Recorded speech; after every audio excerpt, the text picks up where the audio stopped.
Hello everyone, welcome to another video of mine. It's Commander Blay, and this is another Chelsea transfer video for you guys, where I speak about three main topics. The first one is the redevelopment on Stamford Bridge and the latest news on that. Now, that is quite interesting and big story news.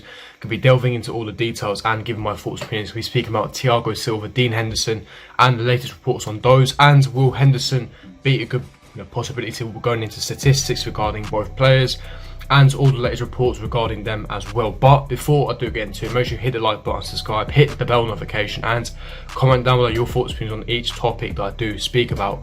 But without further ado, let's get straight into it. Now, starting off with the main story for this video, that is the redevelopment on Stamford Bridge. Now, it was broken by the Mail Online literally about yesterday, so this is new news. Now, we've known for some time, for a long period of time, that Chelsea are looking to expand Stamford Bridge, or if not, build a brand new 60,000 seater stadium.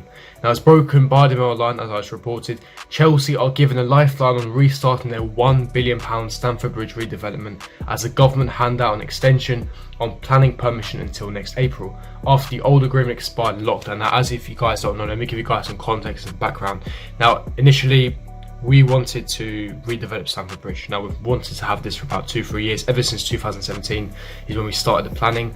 And obviously you need to get planning permission, because you need to be able to permission to be able to build and expand your stadium, because obviously because Stamford Bridge in West London is such a tight area, you're going to have to knock out a lot of housing, a lot of land to essentially expand Stamford Bridge. So you have to get planning permission from the council, Chelsea and Kensington, and the government as well. And they granted permission, and we had until April to essentially start construction. Now, unfortunately, because of COVID-19 and the halts, in planning, and obviously with Ronan Abramovich not being granted a visa to come to the UK, the construction halted. We never even started construction, and therefore it expired in April, literally just April gone now, about 2 months ago in lockdown.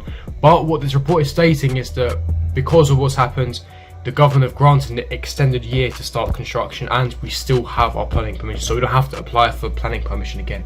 Now, Chelsea's incredible 60,000 seater stadium proposals could be brought back from the brink under new plans announced by the Housing Secretary Robert Jenrick. The club's hopes for a £1 billion overhaul of their Stamford Bridge stadium appear to be over at the end of March, when planning permission expired without work beginning. But on Monday, Jenrick unveiled plans that the government hope will ignite a construction boom to help the economy in the coronavirus era. And that is the key for Chelsea. Starters at an expiry date in lockdown are eligible for an extension until April the 1st, 2021, so essentially next April. Their planning permission expired on the 31st of March, and lockdown started on the 23rd of March. Under the original plan, Chelsea's existing 41,600 seater Stamford Bridge Stadium would be demolished to make way for the construction of the new 60,000 capacity venue.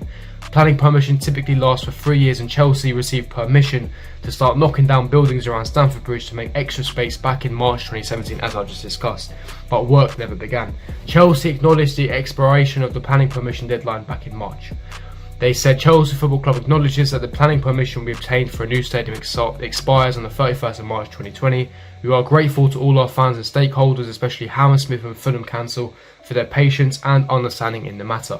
We will continue to consider options for a new stadium should economic conditions improve, but it remains to be seen whether Chelsea's owner Roman Abramovich deems the £1 billion project financially viable in the current climate. Now, those two sentences I literally just read out, that's the key bit here. Now, obviously, we have been granted planning permission for another year, which is good news, but doesn't mean we're going to be starting construction, because like I said, there's many factors that are affecting us. Number one, Ronan Abramovich still can't get to the UK. He hasn't been granted a visa. The government have blocked Russian oligarchs from coming into the UK, especially billionaire ones.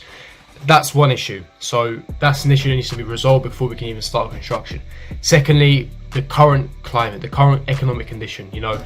We've just hit a global pandemic. We are in the midst of a global pandemic, and obviously we're spending a lot of money in transfers, and financially a lot of teams have been hit hard economically. Now, how are we going to fund the £1 billion for a stadium when we're currently in an economic crisis?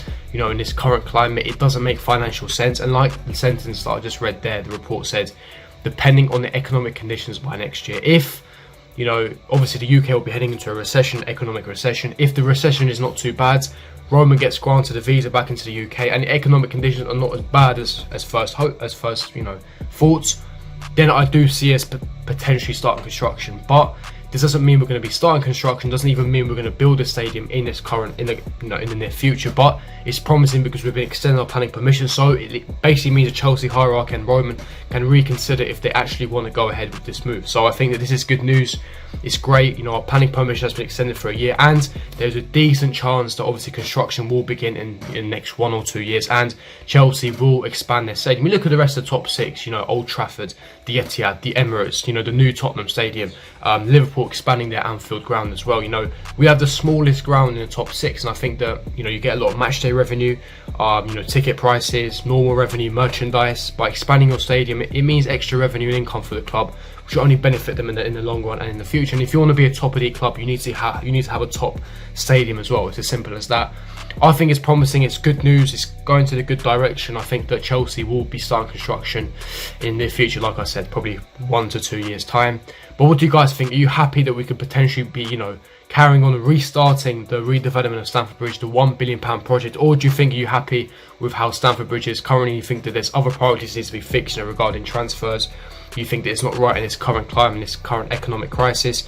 Leave me your reasonings and your thoughts in the comment section below. But let's get on to the second part of the video, that is regarding Dean Henderson and Thiago Silva. Now, Dean Henderson, the reason why I'm mentioning Dean Henderson's video is because it came up by various English reports and publications in the past couple of days that Chelsea will be looking for a top goalkeeper in this current summer window, you know, when the transfer window opens. And obviously his Premier League is restarted, and Kepa has his remaining 8 Premier League games to convince Lampard why he should be our long-term successor. He should be our long-term, you know, first choice goalkeeper, and essentially become that world-class keeper that he has the potential to become. Now, obviously, performance have to improve. Kepa has one of the worst save percentages in the Premier League and in Europe, full stop. He's had an atrocious year. Yes, the defence hasn't helped him, but if you look at him statistically, individually, he hasn't done well. You know, save percentage is extremely poor. His distribution has been quite poor as well, and that's one of his strongest attributes. That's been relatively poor. That needs to improve drastically, and he's a shadow of a keeper that he was last season. You know, he was the third best keeper in the Premier League statistically last year, and we need him to reach those heights once again, and I believe that he can. Now, he has 8 Premier League games, according to Matt Law, the Telegraph, and, you know, reliable journalists, essentially proves Lampard why he should be the top keeper. But Dean Henderson is one on the shortlist according to various English reports. Now, Chelsea rate Dean Henderson. You know, he's English, he fits the homegrown quota, fantastic reflexes, fantastic shot stopping abilities. Let's get into statistics and, you know, Henderson's style essentially. Now, Dean Henderson's characteristics: concentration is very, very strong. His shot stopping reflex is one of his strongest attributes, and him saving long shots. So in that sense, this season he's beating Kepa in that department. Doesn't mean he's better overall at the moment, but in that department this season, he has a tremendous season with Dean Henderson this year. However, his distribution is extremely poor. It's a massive weakness of his. His long pass isn't great, and with the style play that we want to be moving forward with, a sweeper keeper, a keeper with fantastic distribution, great with his feet, Dean Henderson doesn't fit the bill in that regard, and it's a bit of a shame. Now, the other stumbling block we have of Dean Henderson is he's on loan from Manchester United. So Manchester United do have first dibs on him. He's essentially their player, so we have to essentially contact Manchester United if we want to sign Dean Henderson. Now, what could favour us is if De Gea remains as their first choice. Dean Henderson may force a move for first team football, and to come to a top club like Chelsea, it might entice him to come to sign for Chelsea. And if our financial package is good enough, United might accept, considering they don't want Henderson to be back up to De Gea. Henderson has, you know, outright a great future ahead of him.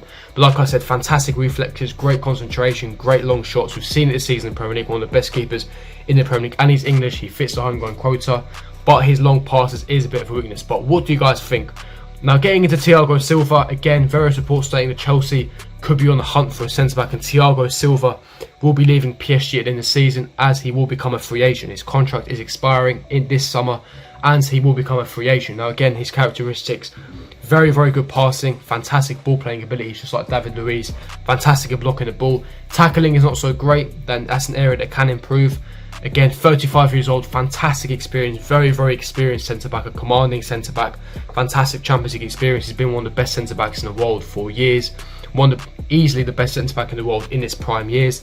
However, he is 35 years of age, he will be 36 in September, and in the Premier League, when it's really intensive, it's high-paced, could he get a lot of injuries? You know, he is becoming injury-prone, and he's going to want extremely high wages.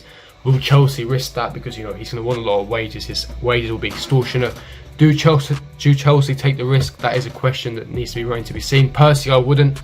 But what do you guys think? Do you think we're just signing Thiago Silva or Dean Henderson? Leave me your thoughts, opinions in the comment section below. But if you did enjoy this video to smash the like button, subscribe, hit the bell notification, and I will see you guys for my next video. Peace.